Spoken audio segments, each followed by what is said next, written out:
Hello all again. Welcome to Astronomy 1, um, Chapter 1 on Science and the Universe. Today we'll take a brief tour of what is astronomy, what is science, what are the laws of nature, um, and we'll define some of the important physical uh, parameters like the unit for, let's say, distance, time, how we measure things in larger scale in the universe. We'll also see, how big the universe is, and so on. So we'll not specifically look at any astronomical event or astronomical body today. Instead, the chapter 1 is more focused on uh, uh, the bigger picture, the broader picture of whole astronomy and what astronomy is. In in short, the astronomy is study of the universe and everything in the universe. And when we say universe, it's everything, all the masses, all the energy that we know, that we see, that we have measured so far. And it also involves the processes by which all of these astronomical bodies in the universe interact with each other, how planets and moon interact with each other, or what planets are, how many planets are there, the stars, the study of the stars, the interaction between the stars, and the chemistry, the physics that happens within stars.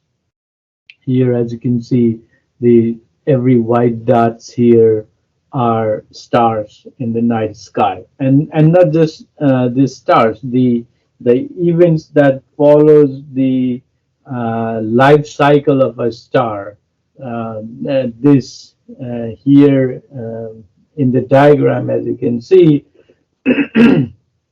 this is an exploded star. When star live all their lifetime, depending on the size of the star, some stars die very quiet death, and some have very violent death. They explode, the events that we call supernova.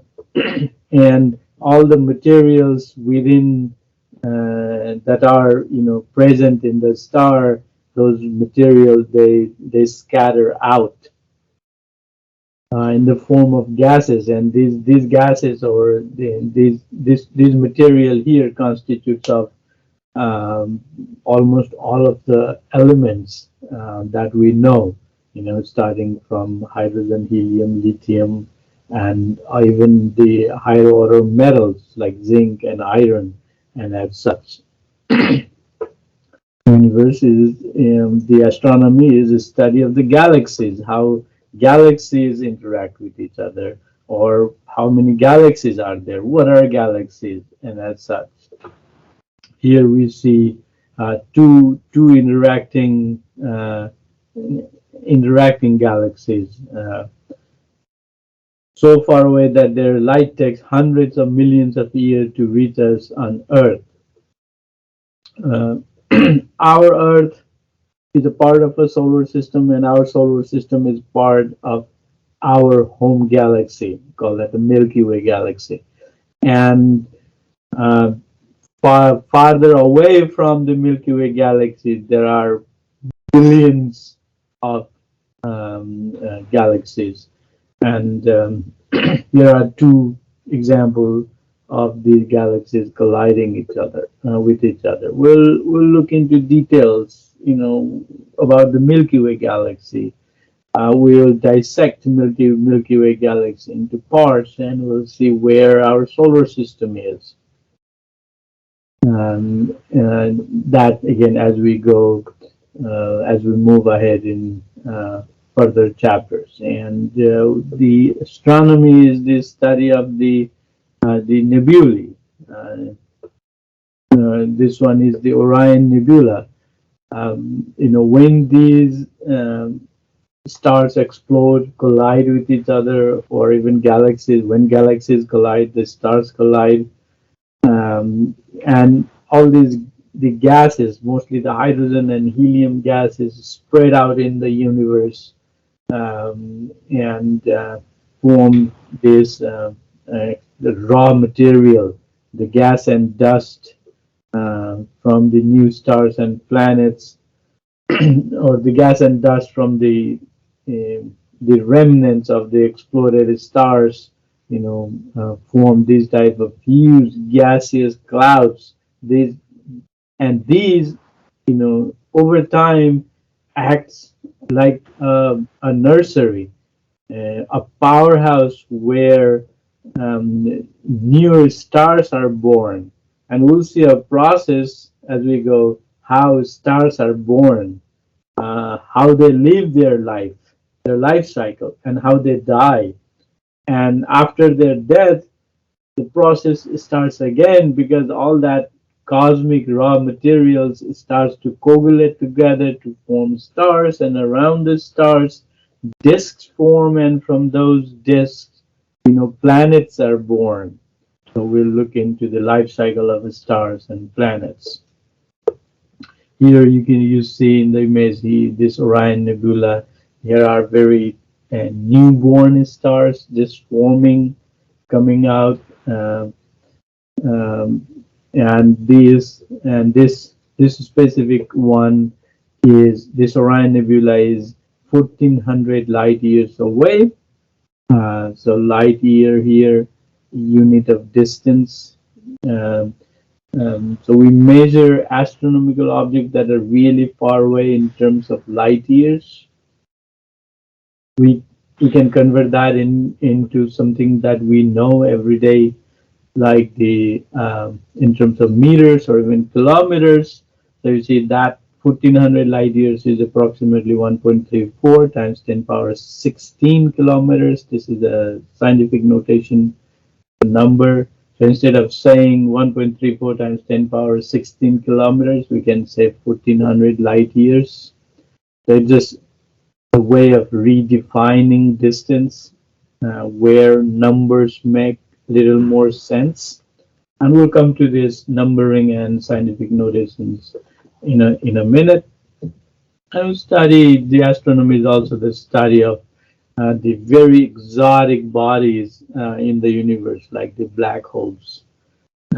Here at the center, a huge, not in size, but very massive objects, which are usually formed when bigger star die or collapses into itself,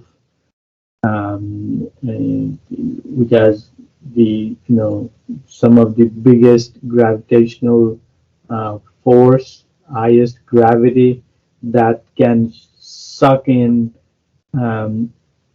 every material that is around it, and also the light. Here, when two binary stars, the stars that go around each other, when one bigger star collapses into a form of black hole, then it starts to suck in the materials from the neighboring star. Or this can happen with independent black hole, and if other stars get close to it, it starts to uh, attract all this material from the star into itself. And again, so we will look into a little more detail what black hole is uh, and how they are formed as well. So all this in the astronomy or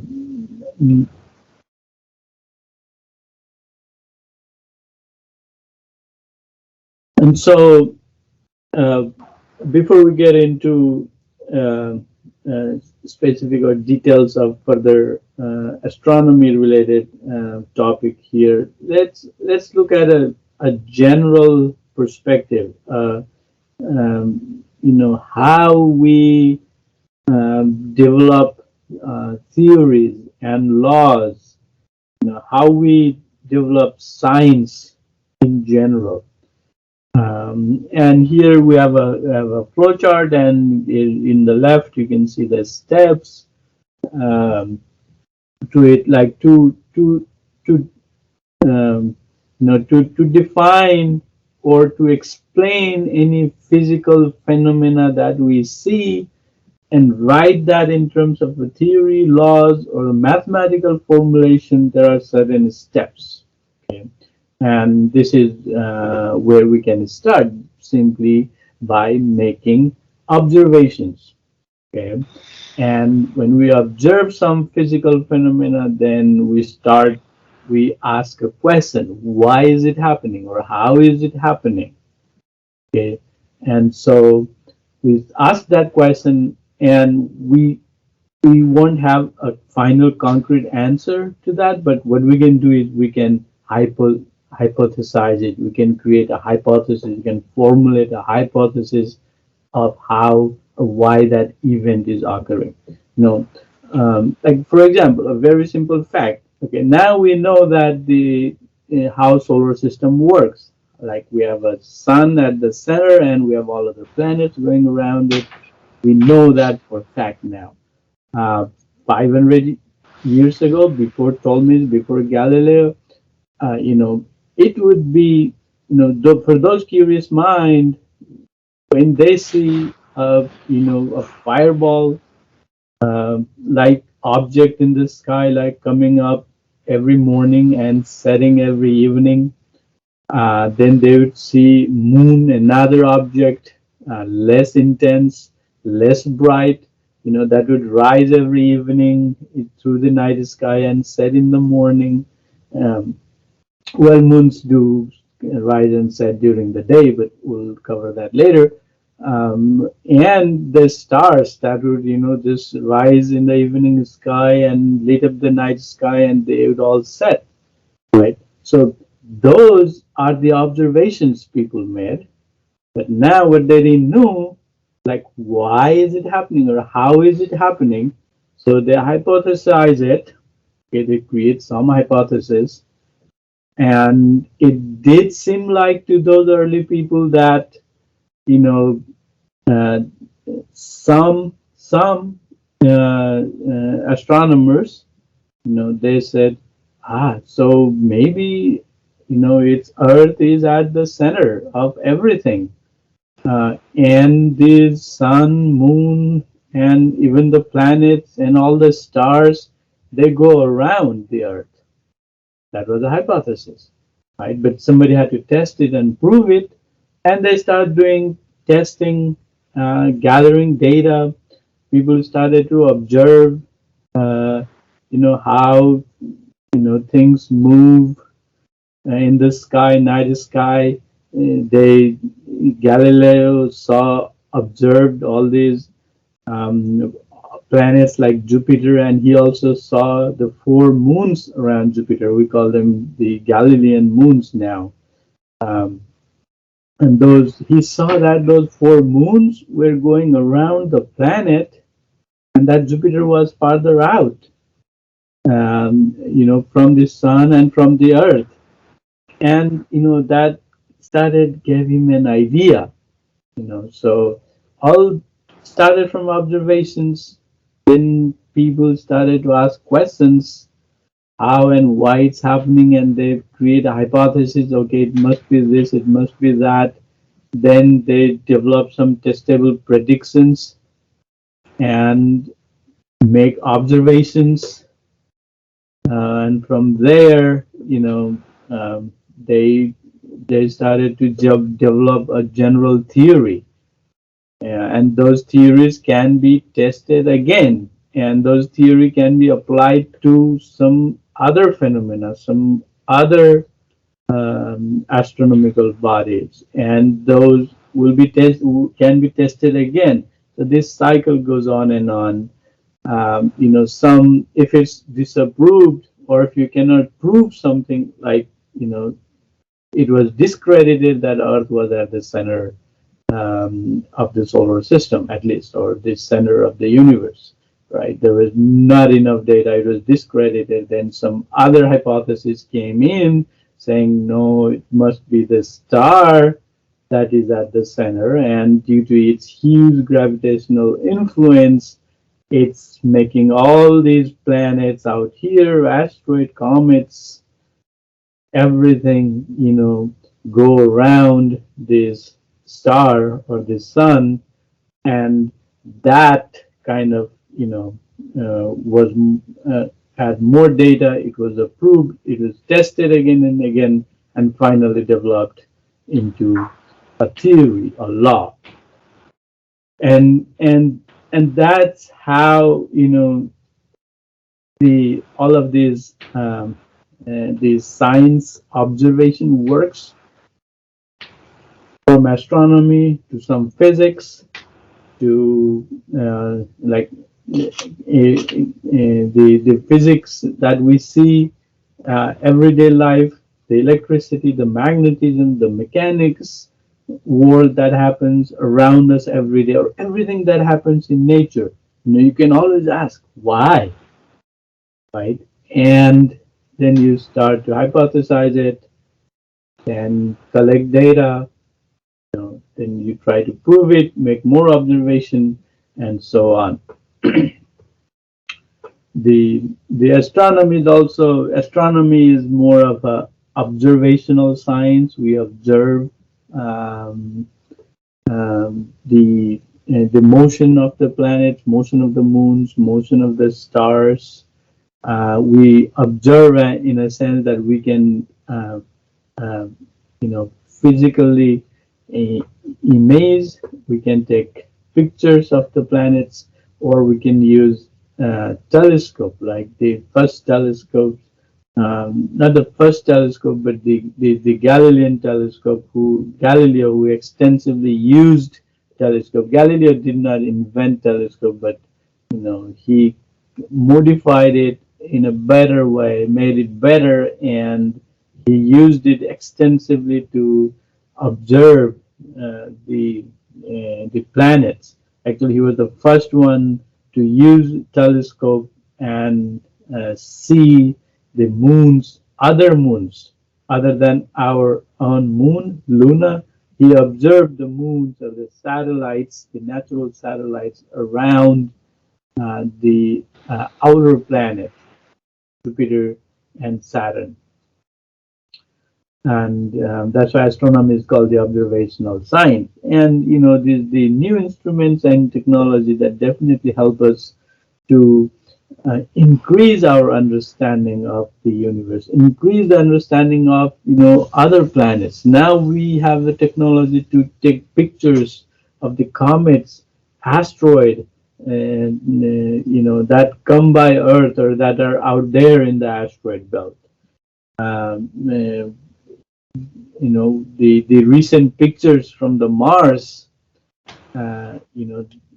has really helped us understand the geographical feature of that planet. And later on, this telescope was about 1500, 1400, 1500 AD, and about 1600 Newton came, Isaac Newton. He has a lot of contribution in science. Now let's jump back 400 years later. In the 90s, the Hubble Space Telescope was launched, and this is a space telescope, that is sent up in the space, that orbits the Earth, and it collects the data. It observes,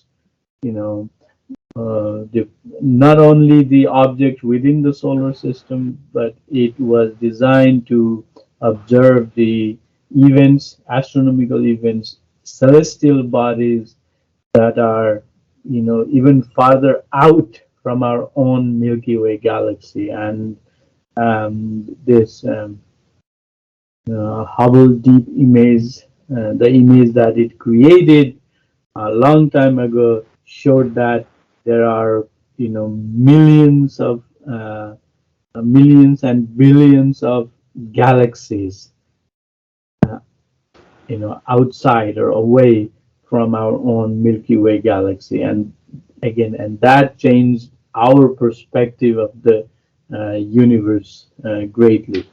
Later on, in 2009, Kepler Space Telescope, this is was launched, and this telescope was specifically designed to find planets that are outside our solar system, or the planets that are orbiting the other stars that we see in the night sky. I mean, Sun is one of the stars among billions of the stars in the Milky Way galaxy, and we know that our star, our Sun, uh, um, hosts 8 planets around it. By definition, 8 planets. There are multiple other dwarf planets and smaller objects that orbit the Sun. And so, based on that, if our star has, planets around it, objects around it, it's a common sense, right? So we create a hypothesis based on our solar system that if our star has planets, there must be all other stars out there must have, planets around them. But we need to find it, right? We need to prove it. So that was the hypothesis, and there were some other observations before that. But since this Kepler Space Telescope was specifically designed to look for the signature of these planets going around in the stars, this was the biggest success. And this telescope was able to find thousands of planets in the stars. And the telescope, this telescope was, only looked for, few thousand stars in a very specific field of view, as shown here. We call that Kepler field of view. And so basically, this telescope collected the data coming out of these stars within this field of view, and when we analyze that data, we found that those stars have planets around them, and those are the planets that I showed yesterday, the Kepler planets. Okay, and this telescope contributed, more than 2,000. Contributed to find more than 2,000 planets within this field of view. And now so this telescope ran from 2009 to 2015-16 or so. And a couple of years ago, there is another telescope called TESS that was launched in space, and now that telescope is up and running. And it has started to detect many planets. Some, the planets that are very close to the size of the Earth, and it's not just that. Here you may have heard or watched the live view of James Webb Space Telescope. It was launched on the Christmas Day, and now it's heading up to its location, where it will sit for the next 10 years up in space. Earth, Moon, Moon, and away from it, we call that the Lagrange point, a stable point in space. This space telescope is on its way there, where it will sit. Where there's nothing to sit, but where it will lay in space and make observation of these celestial bodies, celestial events for the next 10 years. And by far, this is the most sophisticated, the most advanced form of telescope that humans have made and launched in space. And given the fact that what we could find from the Hubble Space Telescope, uh, the Kepler Space Telescope, the James Webb Space Telescope is supposedly 100 times better, and the things it can do, there's a lot of things, not just finding planets or taking picture of the universe. These are also designed to study the atmosphere of the planets that are outside of our solar, all these exoplanets. It may also help us find the moons, the exomoons that are outside of the solar system that we haven't found any yet. And so a great the discovery just don't stop here. Okay, it's always evolving. We always find new fascinating things um, uh, up in the sky. And also continue, astronomy is also a historical science, meaning this is the band of our own Milky Way galaxy. Again, our solar system is not at the center; it's at almost the edge of the galaxy, and uh, and at nighttime, we see this band of Milky Way, um, all full of stars, gases, dust, clouds, clouds of hydrogen and helium shining up in the sky. And how we see these objects is simple. The light from these objects, the light from the clouds, gas, dust are simply traveling towards us. And when those light reaches us, when the light hits our eyes, we see that object. What that means is the light that left these objects, these stars, they take time to reach us. We know light is the fastest moving thing in out there, but it has a finite speed. So when we see this star, and earlier I said the stars are few light years away to hundreds of light years away, right? So if it is 100 light years away, that means the light has traveled for 100 years to get to us. And so historical science, meaning, let's say one star explodes here, dies, and when we see that star dying, it actually died 100 years ago. Or right now we are seeing a star in normal form, but that light took maybe 1,000 light years, 100,000 light years to get to us. So in that time, at this moment, at this instant, that star may already have exploded or may not be there. Okay, this thing will make more sense when we study, what light year is and more. So I'll come to that in a minute. So in general, another general um, uh, general knowledge or the scientific about information and scientific laws, that the laws of nature, and this is very important in for all science. Okay, I'll give you an example of Newton and his apple.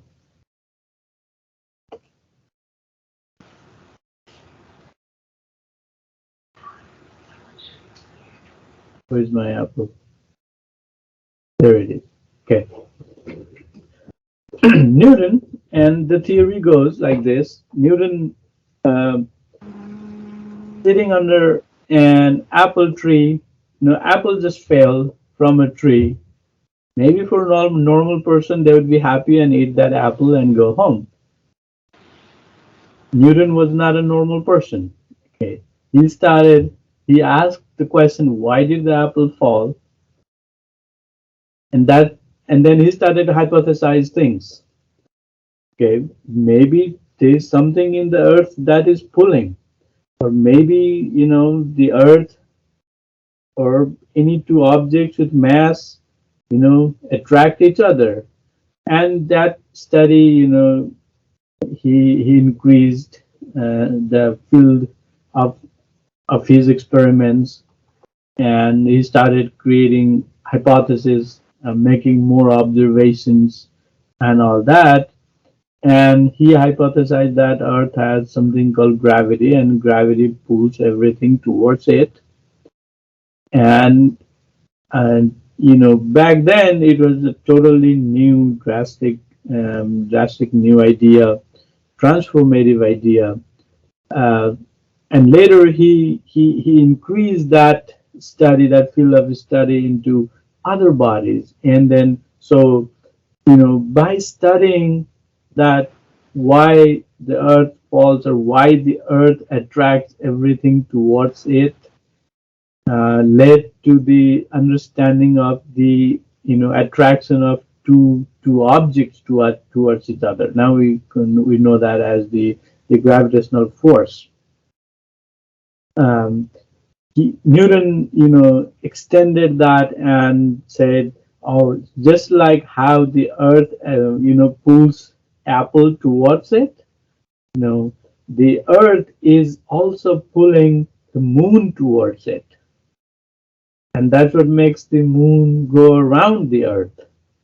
And it's not just that; there is a very big, massive um, uh, object at the center of the solar system, the sun. The sun's gravitational force is actually pulling all these other, other planets towards it. But there is some other forces, the radial force, um, that makes this object go, in an orbit. But so there are two forces acting on them at the same time. And but the point here is the law. Okay, the scientific laws are are the rules of the game that nature plays. So the same rules are applied for the falling apple versus the planets going around the sun. And the sun solar system also acts like one single body, and they go around the center of the Milky Way galaxy.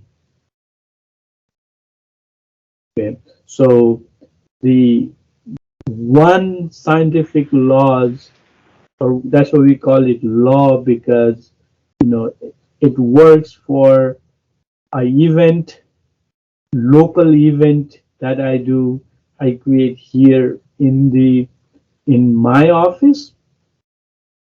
I have a very old apple here. I forgot to eat. Uh, you know, this apple and a cup, have an attractive force, the gravitational force. We can calculate the force between them. That force is equal to some constant times the product of the masses divided by the distance squared. So there's one specific equation that will allow me to calculate the gravitational force between this object. And that law, same law, also works for the gravitational force between the moon and the earth. So if I have to calculate the force between the gravitational force between the earth and the moon, that is equal to some constant g, it's a constant value, times product of the masses between the earth and the moon divided by the distance square. The same law works for the cup and the apple. Same law works between the earth and the moon. Same law works for uh, earth and the sun. Same law works between two galaxies. And so these laws apply everywhere in the universe. And why is it helpful? This is helpful because now, based on these laws, you know, we can find the mass of the Neptune, because there is no way to put a Neptune on a scale and measure its mass. But we have the laws that works anywhere in the universe, and we can apply those laws to find the mass of any of the planets. Not just that, we have a law that can help us find the mass of a black hole that is 1 million light years away. That, that's the beauty of the laws of nature.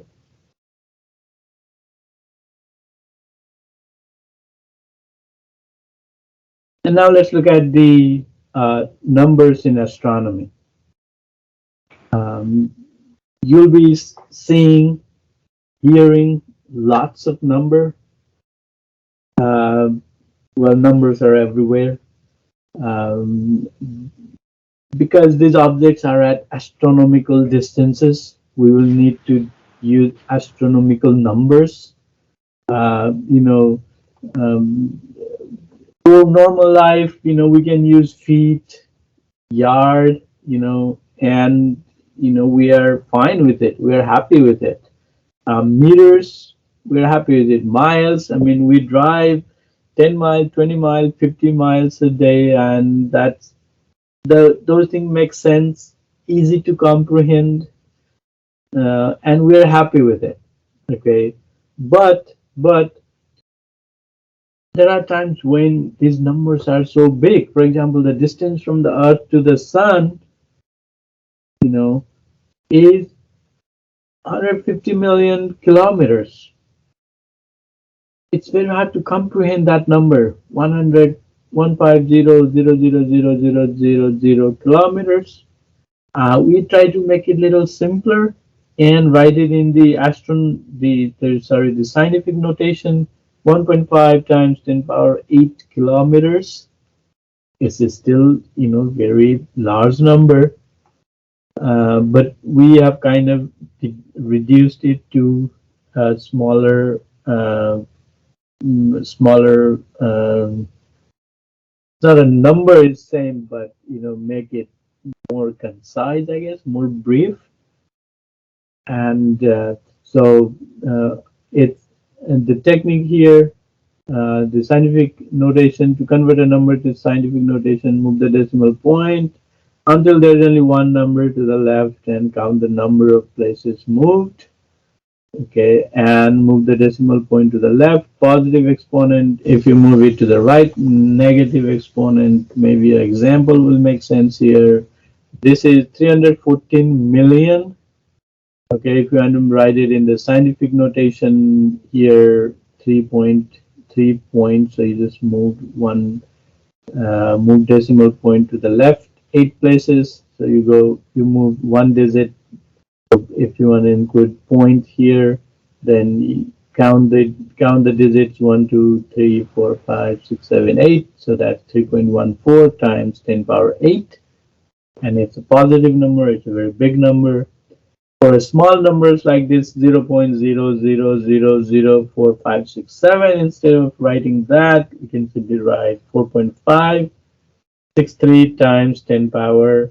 Now, since we move, it's a small number, and we move the decimal to the right, it is negative 10 power negative 5. It's not a negative number. It's still a positive number, but that 10 power negative 5 means it's a very, very small number. And again, these two are just numbers. One important thing in physics regarding the measurement and units is that the number by itself do not have any physical meaning. A number is just a number. When you say 2, it's 2, 10, it's 10, 100, it's 10. But a number represents a physical parameter, and something physical, only when it has a number and a unit. Okay.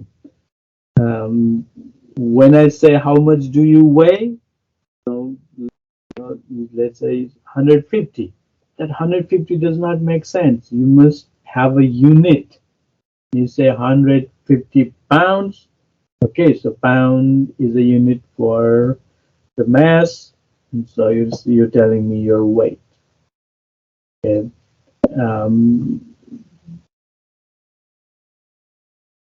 Also, the for the length, when you say 100 what?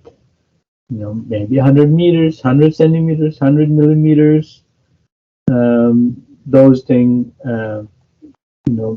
the physical parameters make more sense when they have number and unit. And every measurement should have these two things. I mean, we may not realize it, we may just take it for granted, and we usually use that even when we say time, or when hour, minutes, seconds. And so you can see all these scientific measurements, they all have units, and we kind of standardize it. All the scientific community agreed on a standard metric system and decided that, okay, let's measure the length in terms of meter as a standard value. So length has meter scale. And 1 meter, it's defined certain way. Time has a standard unit of seconds, and your mass has a standard unit of kilogram. This was required because you may realize, here in the U.S. we are more used to with yard or miles and pound. You go to Europe, Asia, they are more accustomed to meters, kilometers, kilograms, and so on. So to avoid that, just the scientific measurements are all made in standard units of meters, seconds, and kilogram for length, time, and mass. And other thing follows, like you have volume.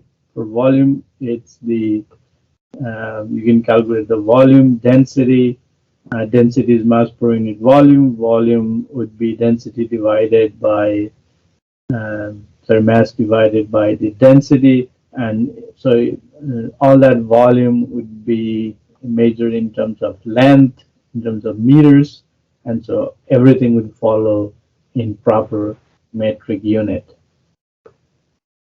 And so meters, instead of saying 1,000 meters, maybe it's just we rewrite as 1 kilometer, right? So we can change the units from one to another. So similarly, let's say the nearest star, actually nearest stars, there are 3 stars. The Alpha Centauri A and B, these two are binary star system. Alpha Centauri A, capital A, and Alpha Centauri B, capital B. So these are 2 stars that orbit around each other, and there's also actually a third star, the Proxima Centauri. So all these 3 stars go around each other, and they all orbit their center of mass. These stars are 40 trillion kilometers. So to write it, all these zeros and numbers here, or you can write it 40 trillion kilometer. And so, when you have to say, it's very hard to comprehend, okay, how much is 40 trillion kilometers, right? And so to avoid all these number issues, it's very hard to manage these zeros and numbers, so it comes up with a different unit of measurement for the distance, and that is the light year. So astronomers use the light year for measuring large distances. How much is light year? So the distance traveled by light in 1 year is called defined as the light year. Speed of light in vacuum. We know light travels at the fastest speed, and we know, and at vacuum it's 300 100,000 kilometers per second. So at that speed, when light travels from point 1 to point 2, and for 1 year, that's the distance, 1 light year. And so instead of saying 40 trillion kilometer, we can convert that in terms of light year, and we say the nearest star, the Proxima Centauri from the sun is 4.3 light years away. I mean, it's still very hard to comprehend that distance. How far is 4.3 light years? It's far, yet now the number is quite manageable. 4.3 light years. It's easy to remember, easy to understand than 4 and all these zeros are 40 trillion kilometers. So now for any astronomical distances, we'll be using light years to measure the large distances. Here the sun and the approximation were 2 light years, 4 light years, 6 light years, and so on. And again, this is the Alpha Centauri system, star system is the nearest star from the sun. Okay, I'll stop here.